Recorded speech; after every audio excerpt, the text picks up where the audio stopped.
RSS आतंकी संगठन है, बताया क्या है? मैं अलग ऐलान कह रहा हूं, आरएसएस पर पाबंदी लगाई जानी चाहिए, विश्व हिंदू परिषद पे पाबंदी लगाई जानी चाहिए, बजरंग दल पर पाबंदी लगाई जानी चाहिए।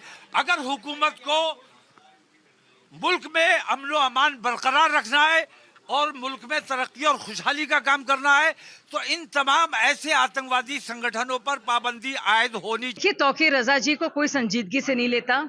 ऐसे मौलानाओं के कारण ही दुनिया भर के अंदर इस्लाम की जो छवि है एक आतंकवाद का पर्याय जैसे बन गया है। लेकिन समझ में नहीं आता कि आखिरकार ये जो इस्लामिक तथाकथित बुद्धिजीवी तंजीमें हैं वो क्या कर रही हैं। उनके मुंह से एक शब्द भी नहीं निकलता ऐसे मौलाना के बारे में।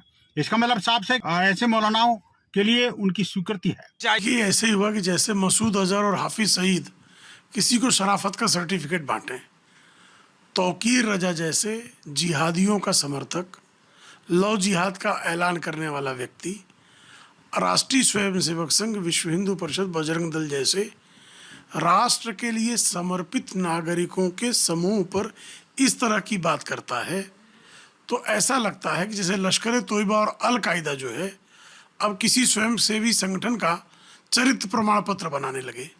तौकीर रजा, इसका नाम लेते के साथ ही लोगों को समझ में आ जाता है कि ये बताता तो अपने आप को मौलाना है और काम इसका सिर्फ भड़काना है। इस्लामिक जिहादी फोर्सेस को उकसाना, उनको आतंकवाद के लिए प्रेरित करना, उनको मानसिक और अनेक प्रकार की सहायता प्रदान करना, ये मौलाना की फितरत में है। और भोले वाले इस्लामिक यूथ को आतंकवाद की राह में धकेलना, उनको बेहतर उरों और जिहाद का सब्जबाग दिखा करके, जन्नत का दिवा स्वप्न दिखा करके, उनको कमर में बेल्ट बांध करके मरने के लिए छोड़ देना, उनके लिए प्रेरित करना, ऐसे मौलाना अच्छी तरह जानते हैं। लेकिन अब तो बाकायदा अटैक जब वक्फ बोर्ड पर हो रहा है, और क्योंकि वक्फ बोर्ड इतनी एक भ्रष्ट संस्था बन गई है, क्योंकि अगर आप देखेंगे किस तरह की जमीन वक्फ बोर्ड के पास है और कितने गरीब हमारे मुसलमान हैं, यानी कि वो जमीनें जिसका फायदा गरीब मुसलमान को होना चाहिए, बेवाओं को होना चाहिए, मासूमों को होना चाहिए, यतीमों को होना चाहिए, तलाकशुदा औरतों को होना चाहिए, वो फायदा तो उनको मिल नहीं रहा है। फायदा तो मिल रहा है कुछ लोगों को, तो जाहिर सी बात है उनका जो भ्रष्टाचार का जो अड्डा है, जिसका सूत्र जो है, उस पर जब प्रहार होगा तो बिलबिलाएंगे और बिलबिला कर ऐसी बातें कहेंगे। और आरएसएस का जो ट्रैक रिकॉर्ड है, आरएसएस सबके सामने है। आपको याद होगा राहुल गांधी जी ने एक बार आरएसएस के बारे में कुछ बहुत भद्दी बातें कही थी, पूरा कोर्ट केस चला था, बाकायदा उनको माफी मांगनी पड़ी थी। तो आरएसएस का जो भी रिकॉर्ड है सबके सामने है, किस तरह से लगातार आरएसएस ने देश के विकास के लिए काम किया है, नेशन बिल्डिंग के काम में उसने हमेशा अपने को कमिटेड माना है और काम किया है।